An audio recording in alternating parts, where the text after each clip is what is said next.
Hello friends, welcome to my channel learning is fun.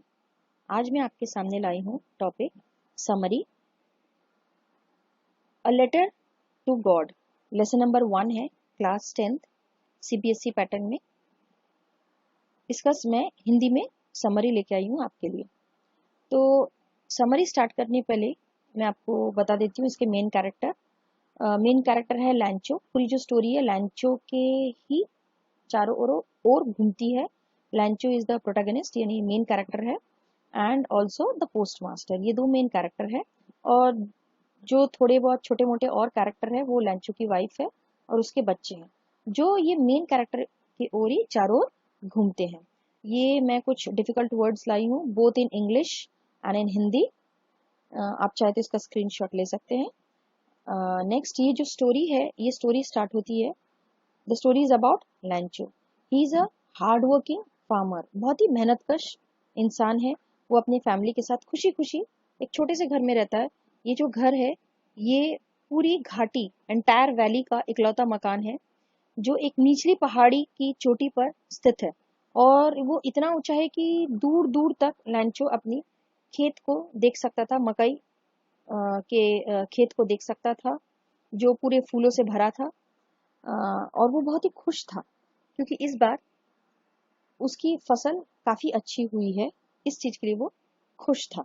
और वो पूरे दिन अपने फैमिली मेंबर के साथ खेत में काम करता था। और एक उम्मीद थी कि इस बार अगर बारिश अच्छी हुई तो जो उसकी उम्मीद थी, यानी जो प्रोडक्शन हो सकता है उसके खेत से, वो वैसा होगा। एक पॉजिटिव थॉट था। बस वो एक चीज का वेट कर रहा था, दैट इज द डाउनपोर। एक बारिश की, एक हल्की बारिश की उसे इच्छा थी। और ये चीज वो अपनी वाइफ के साथ भी शेयर करता है कि एक अगर अच्छी बारिश हुई तो हमारी जो मन की इच्छा है वो पूरी हो जाएगी। और उसकी वाइफ ने भी बोला कि अगर भगवान चाहे तो जरूर ऐसा ही होगा। और फिर उसकी वाइफ बोलती है कि खाना तैयार है, आप आ जाइए खाने के लिए, बच्चों को भी बुला लीजिए।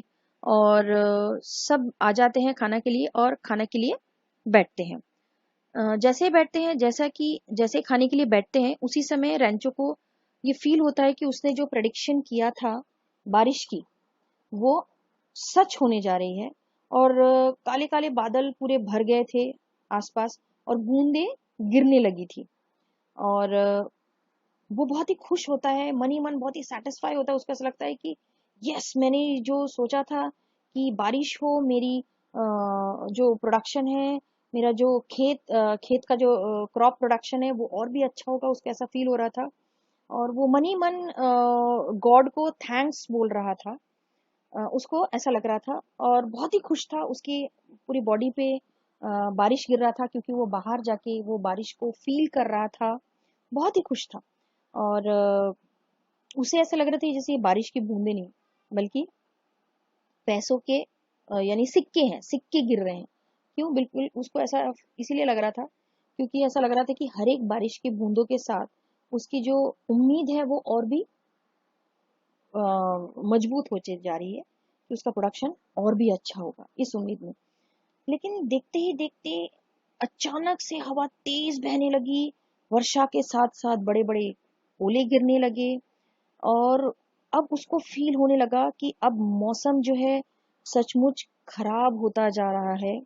और चारों तरफ सफेद चादर सा बिछ गया था। ऐसा लग रहा था कि the whole land was covered with salt. उसे ऐसा फील हो रहा था। और उसे ऐसा मन में ऐसा लग रहा था कि भगवान इन सारी चीजों को जल्द से जल्द खत्म कर दे, क्योंकि ये उसके खेत को नुकसान पहुंचा सकता था।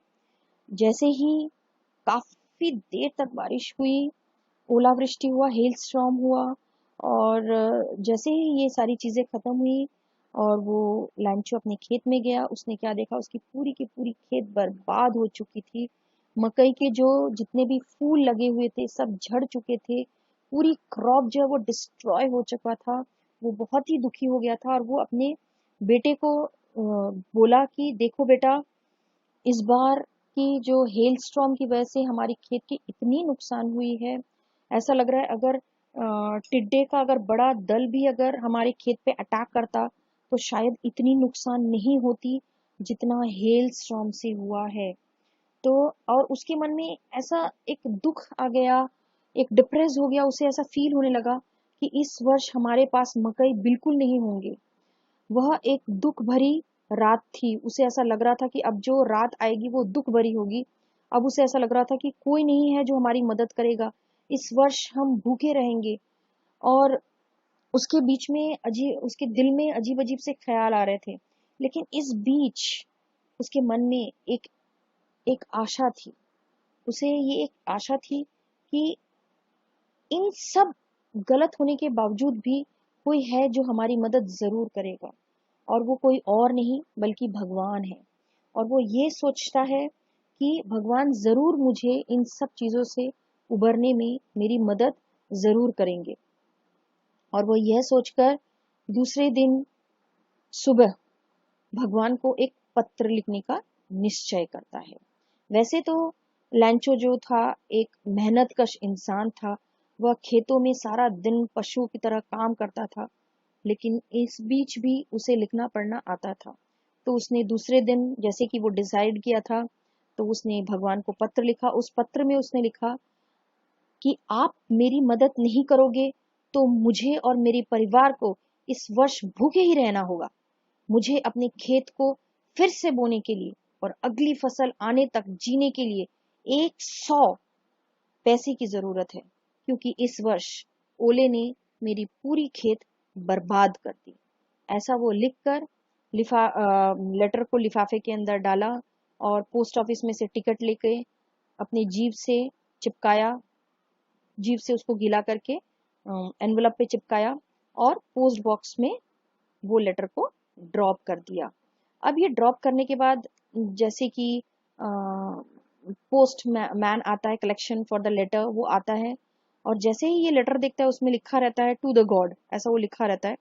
ये देख के उसे बड़ी हंसी आती है और वो जल्दी से अपने दूसरे कलीग्स के पास वो लेके जाता है, और ये देखकर दूसरे कलीग्स भी हंसने लग जाते हैं, क्योंकि ऐसे पूरे ये सच भी था कि उन लोगों ने अपने करियर में, अपने पूरे कार्यकाल में उसने कभी भी ऐसा अजीब सा सीन देखा ही नहीं था जिसमें किसी ने भगवान को पत्र लिखा हो।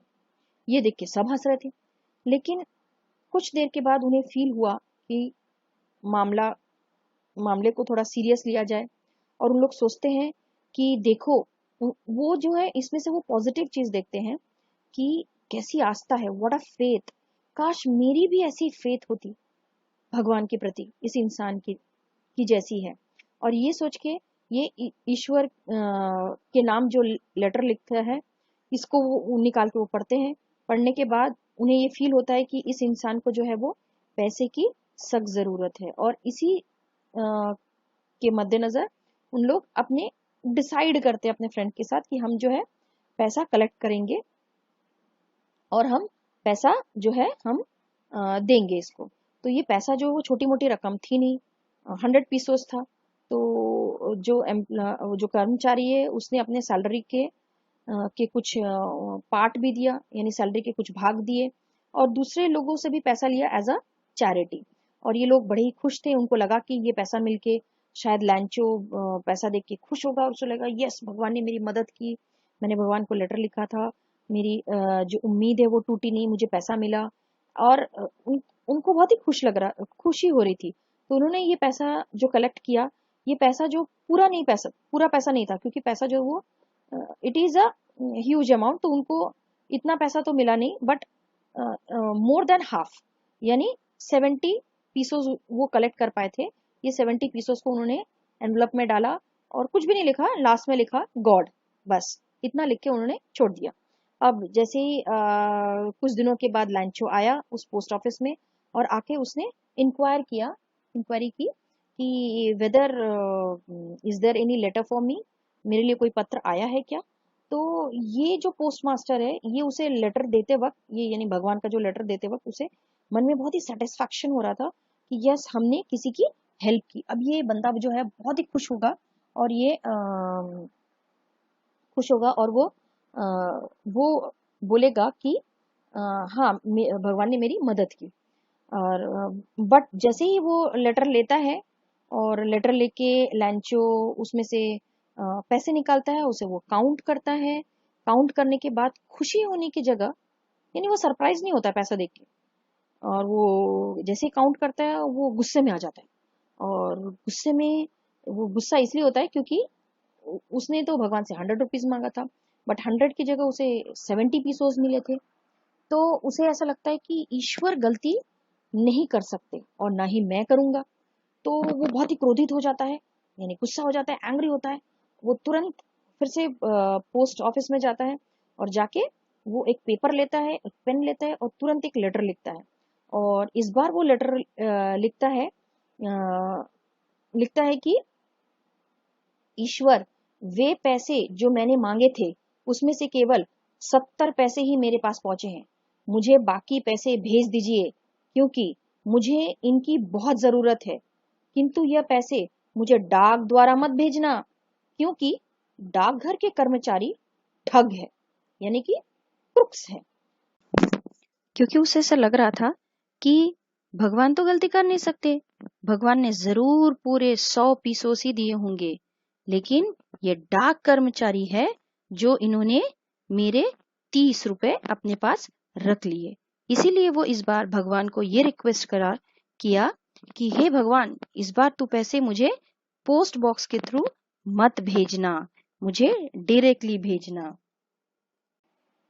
और हम देख लेते हैं कि ये चैप्टर का मॉरल क्या है। The moral is we learn that faith has the power to give us what we want to fulfill our needs. However, one must realize that humanity still prevails.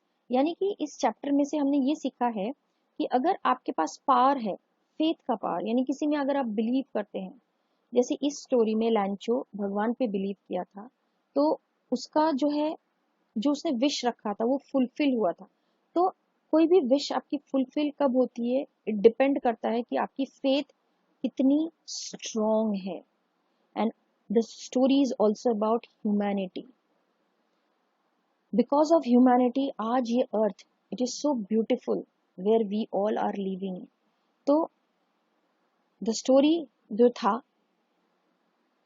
Humanity के ऊपर था और faith के ऊपर था। तो आई होप कि आपको स्टोरी अच्छी लगी होगी, आपको समरी समझ आई होगी। Thanks for watching. अगर आपको मेरी वीडियो पसंद आया तो प्लीज़ लाइक करें, अपने फ्रेंड्स के साथ शेयर करें और प्लीज़ कमेंट सेक्शन में ज़रूर लिखें कि आपको ये वीडियो कैसा लगा और आप मेरे नेक्स्ट वीडियो में क्या देखना चाहते हैं। और सब्सक्राइब करना बिल्कुल ना भूलें। प्लीज़ मेरे चैनल को सब्सक्राइब करें और साथ ही साथ बेल आइकन को प्रेस करें न्यू वीडियोस के नोटिफिकेशंस के लिए। चलिए, हम मिलते हैं मेरे नेक्स्ट वीडियो में। बाय।